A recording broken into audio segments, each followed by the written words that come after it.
Bueno, vamos a hacer este desarrollo de las preguntas, eh, saludando a los jóvenes y jovencitos y jovencitas. Bueno, la primera pregunta era simplemente representar lo que significaba cada número.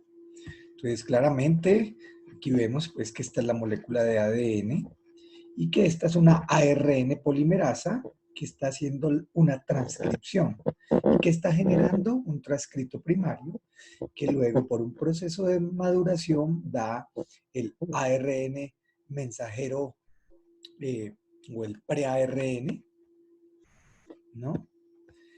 Y luego finalmente da el ARN mensajero. ¿Por qué decimos que este es el ARN mensajero? Porque observen que ya no tiene intrones, ¿no? Estos son los intrones y aquí él no lo tiene.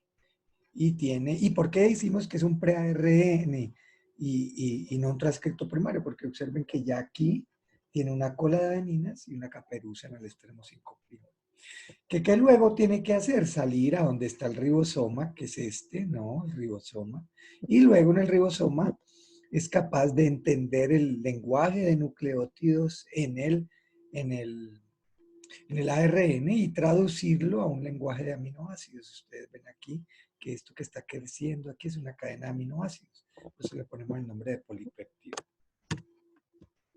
Bueno, la segunda, un fragmento de la cadena de ADN codifica oxitocina con la siguiente secuencia de bases. Y aquí nos dan, ¿no? La secuencia de bases. Nos dice, determine secuencia de bases del transcrito. Como nos están diciendo que este es el gen, entonces lo que hacemos es simplemente reemplazar, ¿no? La misma secuencia, pero simplemente reemplazamos timina por uracilo, como lo ven aquí, ¿no? ¿Cierto? Donde hay timina, ponemos uracilo. Y este es el transcrito primario, ¿ok? Recuerde que esto es lo que hace la ARN polimerasa, ¿no? A partir de una cadena molde, producir el transcrito primario por interacciones complementarias. Y este es el gen propiamente. Nos dice, escribir la secuencia de la molécula de ARN mensajero sintetizada a partir de una cadena de ADN molde que presenta siguiente secuencia. Entonces, si esta es la cadena molde, entonces el ARN mensajero, ¿no? Va a ser el complementario. Entonces aquí vemos 3' hacia 5', entonces complementario es 5' hacia 3', que sería complementario de TA, de AU, de CG, etcétera, ¿no? Entonces, este también es importante tenerlo presente.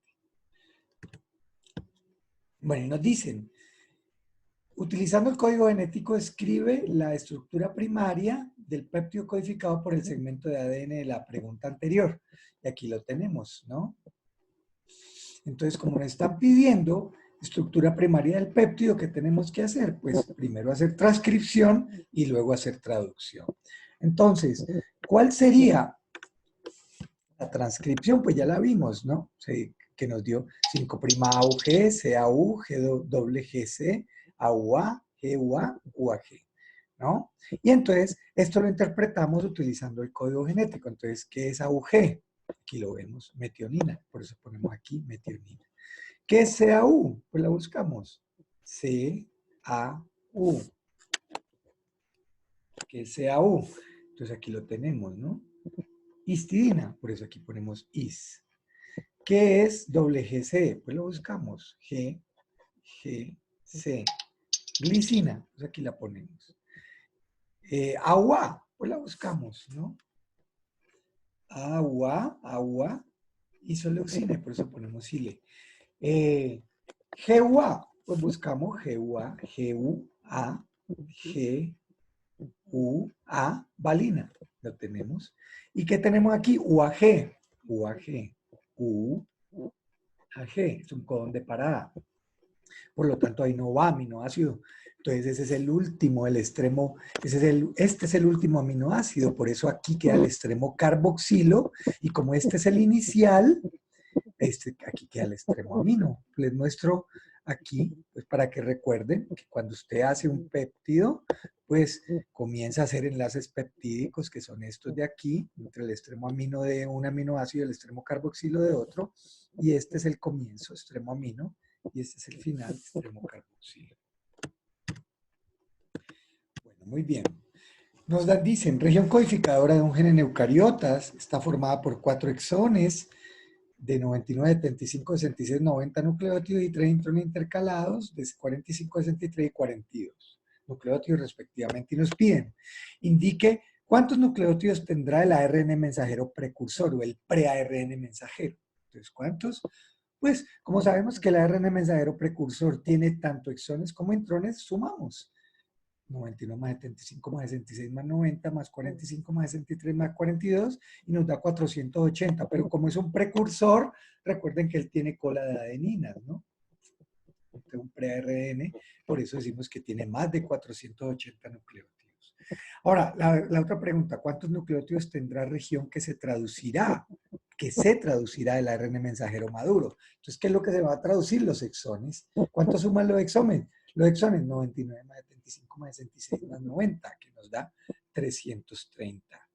¿De acuerdo? Y luego nos pregunta, ¿cuántos aminoácidos tendrá el péptido codificado? Pues por aquí. Entonces, recuerden, un codón está formado por 3 nucleótidos, y aquí hay 330 nucleótidos, y un codón codifica un aminoácido, por lo tanto sería 330 dividido 3, que nos da 110 aminoácidos. Listo, pasamos a la siguiente pregunta.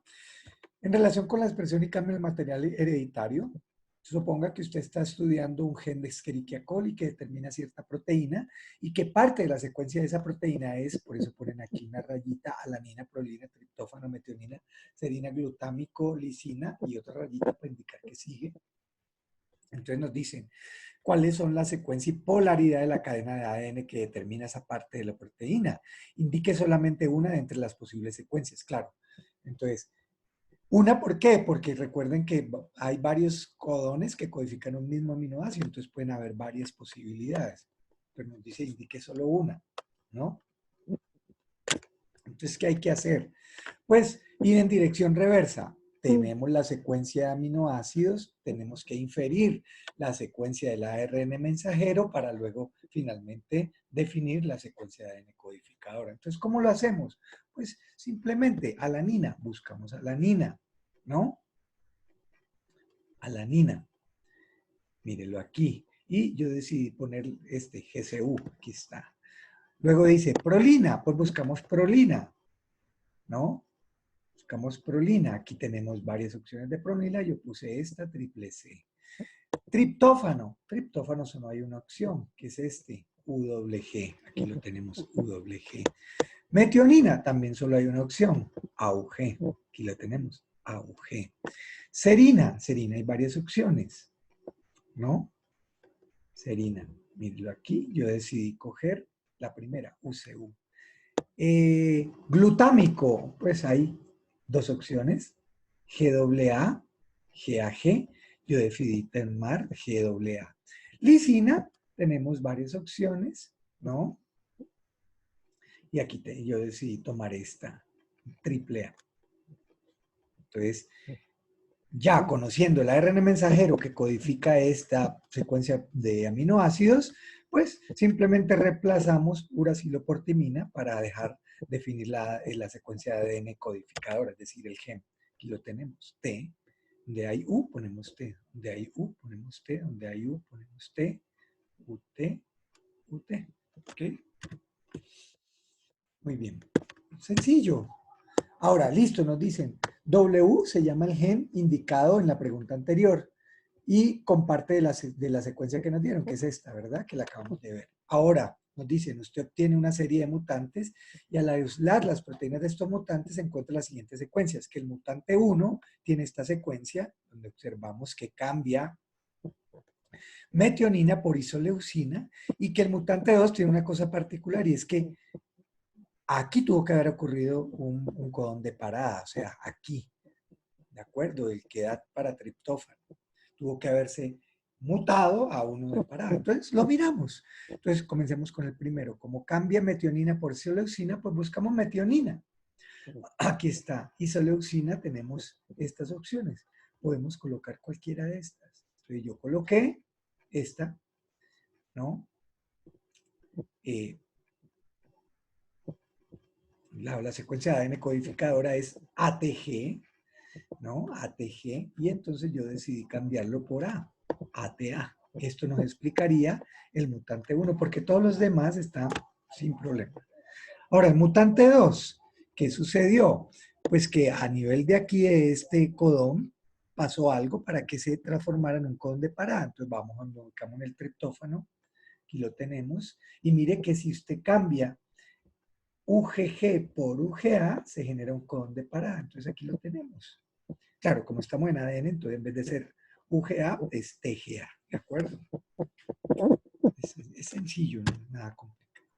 Listo, nos dice, las palabras del código genético codones están formadas por 3 letras bases. ¿Por qué no podrían estar formadas por una o por 2 letras? Razón y respuesta para cada caso. Es sencillo. Mire, hay 20 diferentes aminoácidos y solo hay 4 diferentes nucleótidos, ¿verdad? Que son adenina, timina, citosina, guanina. Por lo tanto, si solo usáramos un nucleótido, es decir, una letra, bien sea adenina o timina o citosina o guanina, entonces el número máximo de aminoácidos que podríamos codificar serían solo 4. ¿De acuerdo? Ahora, si solo usáramos 2 nucleótidos, 2 letras, entonces el número máximo de aminoácidos que podríamos codificar serían en la posición 1, 4 posibles, ¿cierto? Porque son 4 nucleótidos, y en la posición 2, 4 posibles. Por lo tanto, lo máximo que podemos obtener de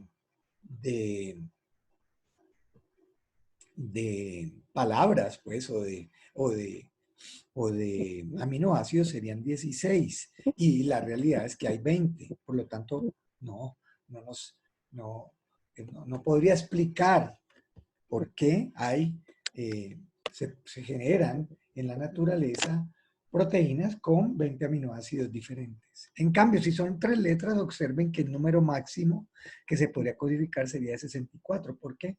Porque en la posición 1 podrían ser cualquiera de los 4, en la 2 cualquiera de los 4, en la 3 cualquiera de los 4. Por lo tanto, sería 4 por 4 por 4, 64. Y eso es lo que hemos visto, ¿no? Que el código genético consiste de 64 codones, donde hay 3 codones de par y hay varios codones diferentes que codifican un mismo aminoácido. Muy bien, viene la otra pregunta. Siguiente segmento de ARN mensajero codifica un segmento intersticial de un polipéptido y se subrayan los diferentes codones. Entonces, por eso aquí vemos, ¿no? Aquí estaría el comienzo del gen y aquí el final del gen. Por eso estos puntos, esto es intersticial. Y aquí lo vemos, ¿no? Nos los dibujan los codones. Y nos dicen, utilice código genético e indique posible mutación en el ADN que dé lugar a un ARN que no origine ninguna alteración en la proteína codificada. Muy bien. Entonces busquemos AAU. AAU, ¿qué produce? A ver, ¿qué produce AAU? AAU produce asparagina, ¿no? Y si cambiamos AAU por AAC, también produce asparagina, de tal manera que a pesar de que hay un cambio a nivel de nucleótido, ¿no? ¿Cierto? AAU por AAC, entonces, sin embargo, no se origina ninguna alteración en la proteína codificada. Pero ahorita nos pide, indique una posible mutación en el ADN que dé lugar a un ARN que origine cambio de aminoácido por otro. Yo escogí este, WC, a ver qué es WC, que es fenilalanina, y lo cambié por WA, que es leucina, ¿sí ve? Hay un cambio de un nucleótido que da lugar a un aminoácido diferente. En el ADN sería TTA, por supuesto, ¿no? O sea, se cambió este C por A, porque en el ADN esto sería TTC, por supuesto. ¿De acuerdo? Bueno, nos dice luego, utilizando código genético indique posible mutación que dé lugar a un ARN que origine corrimiento del orden o marco de lectura en proteína codificada. Entonces, claro, ¿cuándo hay corrimiento del marco? Cuando, por ejemplo, se pierde un nucleótido. Entonces, por ejemplo, decidí perder este nucleótido, el C. Entonces, ¿qué va a suceder? Se corre el marco de lectura. ¿Por qué? Porque como ya no está esto, queda triple U, ¿no? CUA, WA, ¿no? AA, triple A y CC y lo que siga. Entonces, claro, esta es una mutación bastante comprometedora porque ustedes ven que a partir de este nucleótido y finalmente de este codón, todos los demás codones cambian su significado. Por lo tanto, la alteración en la proteína va a ser, pero muy evidente, ¿no? Listo. Ahorita, finalmente nos pide, utilizando código GNT, indique posible mutación en el ADN que dé lugar a una ARN que origine interrupción de síntesis de cadena proteica, o sea, que aparezca un codón de par. Entonces, claro, aquí tenemos UC, ¿no?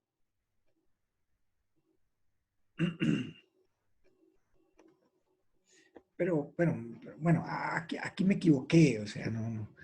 Tiene que aparecer un codón de pare, ¿no? Cualquiera de estos tres, con el cambio de un solo nucleótido. Entonces busquemos en cuál podría darse ese escenario, ¿no? A ver, en cuál de estos triple A, UGA, no, UCU.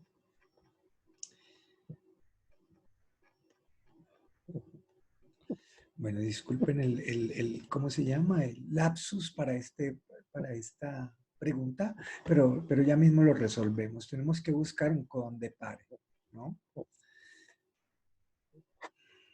Un codón de parada.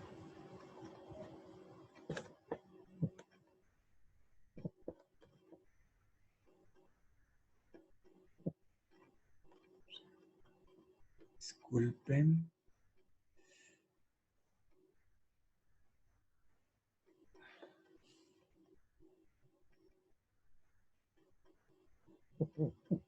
A ver, a ver, a ver, a ver. A ver. Aquí tenemos, por ejemplo,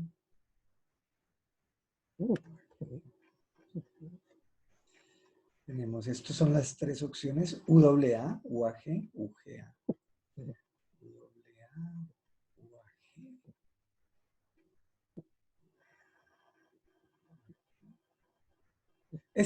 Mírenlo aquí. Tenemos este que es triple A. Si cambiamos este adenina por una U, nos queda UAA, ¿cierto? ¿Y qué es UAA? Un codón de parada, ¿de acuerdo? Entonces, hasta aquí llegaría la síntesis de la proteína, por lo cual también tendría un efecto muy fuerte en la producción de esa proteína, porque primero sería una proteína mucho más corta de lo normal. Bueno, muy bien. Longitud total del ADN de una célula humana haploide es de 3.3 por día a las 9 pares de bases, es decir, 3.300 millones de pares de bases. Y nos dice, si aumenta, pues, este problema es para que hagamos el ejercicio de poder entender estos números, ¿no? Porque es que, pues, como estamos hablando de dimensiones tan pequeñas, entonces por eso nos dice, si aumentásemos el tamaño de la molécula de ADN de modo que en lugar de unos 2 nanómetros de diámetro fuese de 5 milímetros como el de un cable eléctrico, nos pregunta, nos hace estas tres preguntas. Entonces aquí pongo esta imagen para que nos lo dimensionemos. Nos está diciendo que la molécula de ADN, en vez de tener 2 nanómetros de ancho, tendría 5 milímetros de ancho. Y que por lo tanto, eh, el tamaño del nucleótido se va a aumentar proporcionalmente. Entonces nos pregunta, y comienzo con la B para que podamos entender la A y la C, ¿qué distancia habría entre los pares de bases en la escala aumentada? Claro, nos está diciendo, es una relación de 3. Si 2 nanómetros es a 5 milímetros, como 34 nanómetros es a X. Por lo tanto, la distancia entre bases sería de 0.5 milímetros. ¿De acuerdo? Ahora, luego nos pregunta, ¿cuál sería la longitud de ese cable completamente extendido? Como ese cable está constituido por 3.3 por día a la 9 pares de bases, ¿no? Necesitamos transformar esto ¿en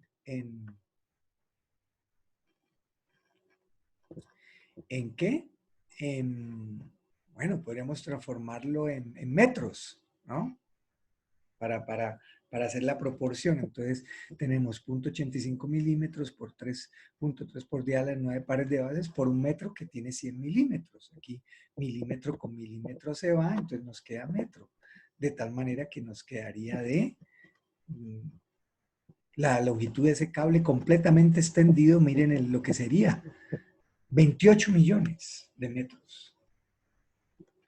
Y la otra, ¿cuál sería la longitud de un gen de 1000 pares de nucleótidos? Entonces, volvemos y hacemos el reemplazo.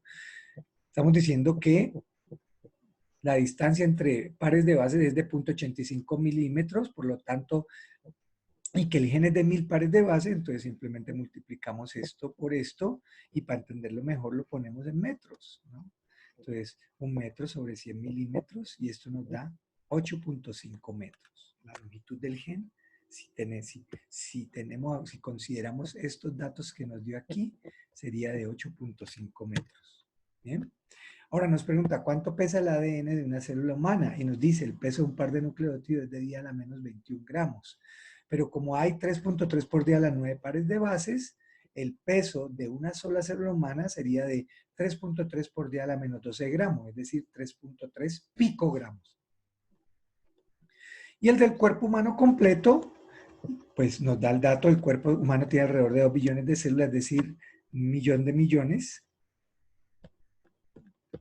Por lo tanto, ya conocemos el peso de una célula, sería 3.3 por día a la menos 12, pero tenemos 2 por día a la 12 células, de tal manera que el peso del ADN en un cuerpo humano con alrededor de 2 billones de células sería de 6.6 gramos. Bueno, muy bien. Ahora nos habla, pues, otro problema. Nos dice, en muestras de ADN aisladas de dos especies bacterianas desconocidas, la adenina representa 32% en una y 17% en otra, ¿no?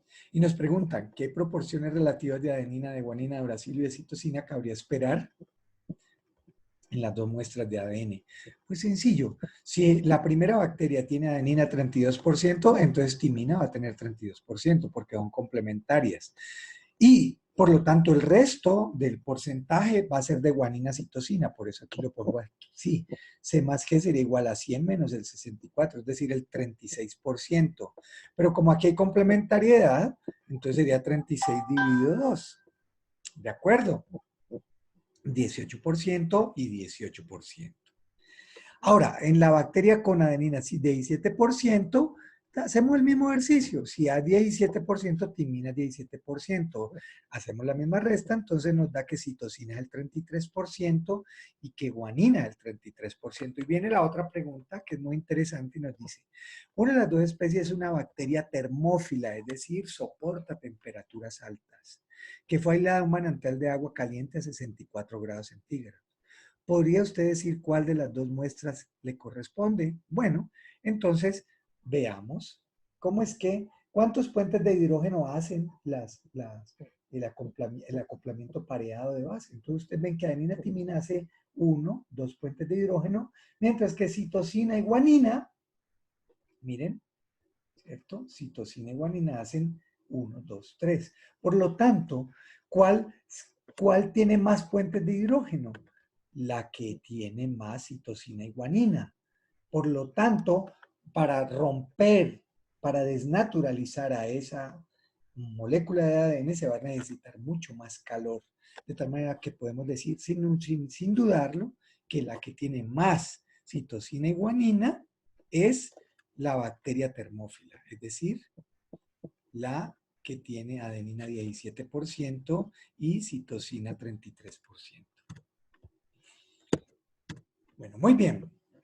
Ahorita, como para hacernos una imagen de la velocidad a la cual ocurre la replicación. DNA polimerasa avanza por el ADN sintetizando una nueva hebra a una velocidad indicada en la tabla. Aquí la tenemos. Esta es la ADN polimerasa de las bacterias, donde esta es la que la hace, pues predominantemente, con una velocidad de 250.000 nucleótidos por segundo, y esta es la ADN polimerasa eucariota, más lenta, 10 veces más lenta, 100 nucleótidos por segundo. Y nos dice, calcule velocidad de desplazamiento de la molécula de ADN polimerasa en milímetros por hora. Entonces, ¿qué tenemos que hacer? Pues simplemente puras reglas de tres, ¿no? Entonces, si hace 0.34 nanómetros en un segundo, pues pasemos esto a milímetros por hora.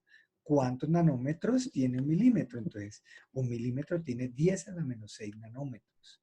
Pero a su vez, tenemos que pasarlo a hora. Entonces, tenemos que poner que 60 segundos tiene un minuto y que 60 minutos tiene una hora. Entonces, nanómetro con nanómetro se va, milímetro con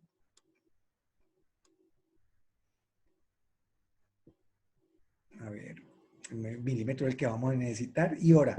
Entonces aquí tenemos segundo, con segundo se va, minuto, ¿cierto? Con minuto se va, entonces nos queda milímetro por hora.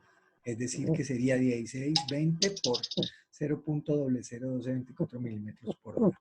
Entonces, esa sería la proporción, ¿cierto? 0.001224 milímetros por hora por la velocidad, porque aquí reemplazamos nucleótido por segundo por milímetro por hora, ¿de acuerdo? Entonces, si la DNA polimerasa 3 lo hace a 250.000 nucleótidos por segundo, lo multiplicamos por esto y nos dan este rasgo en este rango de 0.306 a 1.22 milímetros por hora. Y la polimerasa eucariota lo hace a 0.12 milímetros por hora. Esa es la velocidad. Pues para poder entender uno mucho pues mejor estos valores. Porque pues uno no vive en ese mundo subatómico y que no lo entiende. ¿Cuánto tardaría una única molécula de ADN polimerasa en replicar el genoma completo? Y nos da el dato, 4.7 megabases el de E. coli, ¿no? Entonces, ¿qué tenemos que hallar? Tenemos que saber cuál es la velocidad en que lo hace, ¿no? O el tiempo en que es capaz de, en una hora, cuántos nucleótidos es capaz de copiar. Entonces, aquí lo vemos. 3.6 por 10 a la 6, ¿cierto? Y el ADN completo es de 4.7 por 10 a la 6. Entonces, en esta proporción nos da que se va a demorar 1.3 horas humano. 1.3 horas. Lo mismo con el genoma humano, pues el genoma humano es mucho más grande, ¿no? 6.600 megabases, ¿cierto? Entonces, ¿cuánto nos va a dar? 18.333 horas, es decir, 764 días. Claramente, ¿qué nos está sugiriendo esto? Que deben tener, para poder que ocurra la replicación del ADN, tienen que haber varios orígenes de replicación en cada cromosoma, para poder que ocurra, no en cuestión de años, como ustedes ven aquí, ¿no? Sino en cuestión de horas. Bueno, muy bien. Especula en seres humanos qué consecuencias biológicas y evolutivas tendría mutación en el anticodón de una ARN de transferencia para el aminoácido metionina. Entonces aquí se los pongo, miren. Este es el anticodón, este es la ARN de transferencia, y aquí está el anticodón que es UAC, que reconoce el codón AUG, ¿cierto?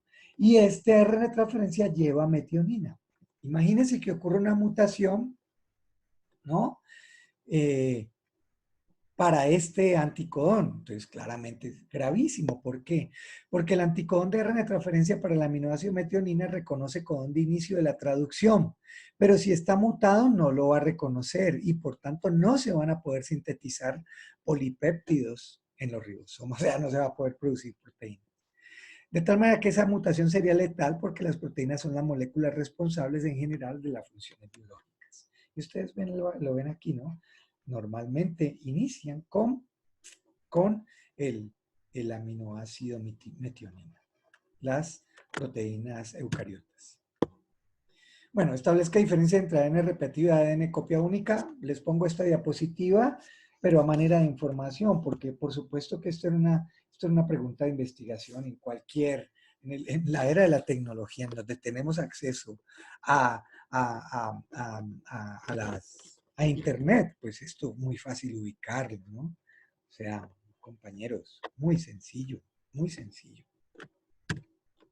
Listo, y esta, que es la pregunta de más análisis, nos dice, se remite muestra de sangre lactante dimórfico a laboratorio de citogenética que da como resultado siguiente cariotipo, 46XY de elección 19Q11. ¿Cómo se interpreta este cariotipo? Bueno, aquí está el cromosoma 19 y nos dice que hay algo extraño, ¿no? A nivel en el 19Q11, ¿de acuerdo?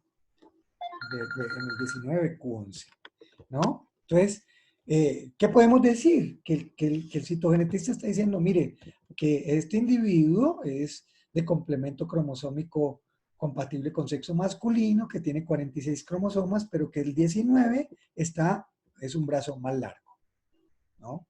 Es un brazo que el brazo largo que es Q, es más corto de lo normal. ¿Por qué? Porque él pone una delección. Que sugiere que es a partir de Q11. Bueno, entonces el citogenetista solicita muestra de sangre de padres, aunque los padres son clínicamente normales. ¿Por qué solicita muestra? Porque el genetista necesita descartar si eso es una condición heredada de padre normal pero portador equilibrado o si es una condición nueva, ¿no? Si es una condición que ocurrió en este lactante nueva, que no es heredada. Listo, llegan los resultados del laboratorio y aparece que 46XY y 46XX translocación 819Q24Q11. ¿Cómo se interpreta este último cariotipo? Bueno, muy sencillo. La mamá del lactante dismórfico presenta un cromosoma 8 más largo y un 19 más corto, pero es una translocación balanceada entre ambos. Y el cariotipo nos dice que el corte en el 8 es a nivel de Q24 y en el 19 a nivel de Q11. Entonces aquí les pongo el cariotipo. Mírelo aquí. Este es el cariotipo de la señora, mírela. Solamente para el 8 y el 19. Entonces tiene un 8 normal, pero tiene un 8 traslocado, más largo, ¿no? Donde esta área de aquí es de el 19, desde 19Q11 hasta terminación. Pero pongo aquí 8 traslocado. Tiene un 19 normal, pero tiene un 19 traslocado. ¿Por qué? Porque observen que este pedazo de aquí no es del 19, sino ¿de quién? Del 8, ¿no? ¿8 desde dónde? Desde Q24 hasta terminar. O sea, en última, la señora tiene, este cariotipo de la señora es balanceado, donde hay material cromosómico del 8 en el 19 y material cromosómico del 19 en el 8. Por eso la señora es normal, no ha perdido información. Ahorita nos pregunta, con esta nueva información, ¿cómo interpreta ahora el cariotipo del lactante? Pues hacemos el cariotipo del lactante. El lactante tiene 2 cromosomas 8 normales, pero aquí está lo raro. Él decía de un 19 pequeño. Entonces ya sabemos por qué es pequeño. Ya lo sabemos, ¿no? Es este. Entonces, ¿cómo interpreta ahora el cariotipo del lactante? Cariotipo desbalanceado que involucra cromosoma 8 y 19. ¿Cuáles regiones son monosómicas? Pues ya lo sabemos. Mire, este pedazo de aquí no lo tiene, debería tener todo este pedazo del 19, lo debería tener aquí, no lo tiene. Por lo tanto, es monosómica desde 19Q11 hasta el terómero. ¿Pero qué región es trisómica? También observe, mire, este pedazo de aquí es del 8, por lo tanto, aquí tiene de aquí a aquí es del 8, de aquí a aquí es 8 y de aquí a aquí es 8. Por lo tanto, es trisómico para 8Q24. Desde 8Q24 hasta el terómero. ¿Ok? Bueno, eso era todo. Como ustedes ven, sencillo. Muy bien.